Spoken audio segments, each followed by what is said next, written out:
Hello, everyone. I'm Shayli Pishgah Shomali from TIS Girls, and today I want to talk about the effects of traveling on the human brain and personality. But before I do that, I would like to tell you all a story. This story begins in Canada, where I was born almost 17 years ago. But never in my wildest imaginations did I think that in just a year and a half, we would have to move back to Iran again due to my father's work. So we gathered our entire lives into a number of boxes. And this is a picture of me literally sitting on top of those boxes, which contained my entire existence. After going back to Iran and staying there for a few years, it was time to move again. Back then, I was too young to understand what that meant for me and my future. So we moved to Malaysia, and there, by then I was 3 years old, and there I went to this kindergarten called the Treetop House. There, I found my first ever friend. Best friend, actually.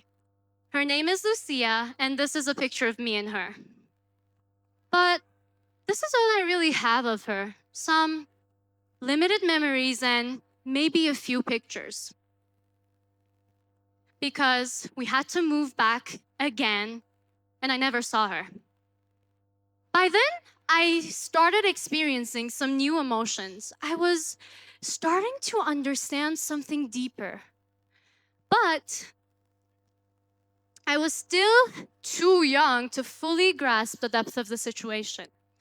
But that all ended when we had to move again. That was when it all hit me. This is a never-ending cycle.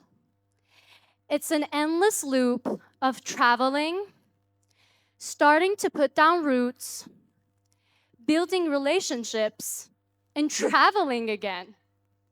And the more I grew and the older I got, I felt more and more affected by this cycle.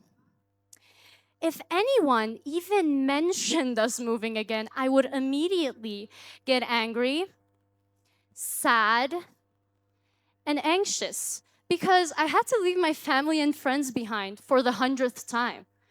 But I would also feel excited, happy, and free because I was beginning a new journey. How can that be?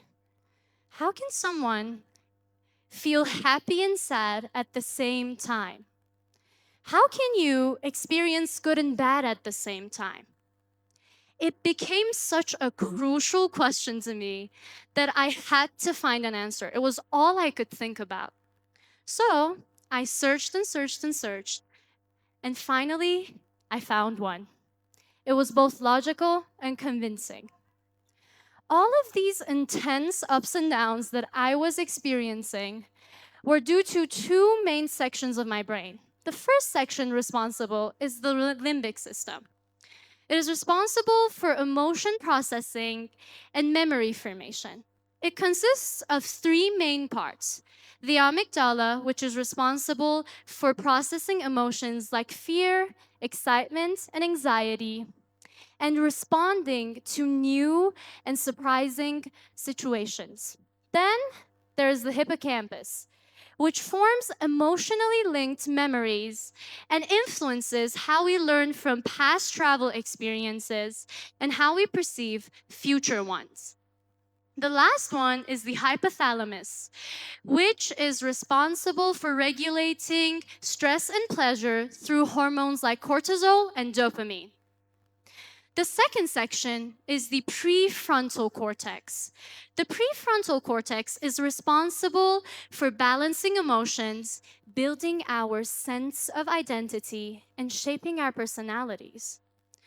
It also plays a key role in emotional expression, social behavior during travel, and finally, self-reflection. So imagine when we are all traveling, this is what is happening in all of our brains. But it's not limited to that, because all of these changes that occur in our brain finally affect our personality. There are some common negative changes that can occur in an individual's personality while they're traveling. The first one is increased stress and anxiety. The second one is cognitive dissonance. What that means is you experience confusion and discomfort while facing new ideas that oppose your original ones. The next one is mood swings from travel adjustments. And finally, depression. That is very common between people who travel. But there's also a very positive side to this. There are so many good things you can see in a person who travels. One of them is empathy and sociability. The reason behind this is actually very interesting. When you travel and learn new languages, particularly early in life, your brain automatically learns to switch between languages easily, and therefore you learn to normally switch between two perspectives, or maybe more. And therefore, you can empathize with other people better.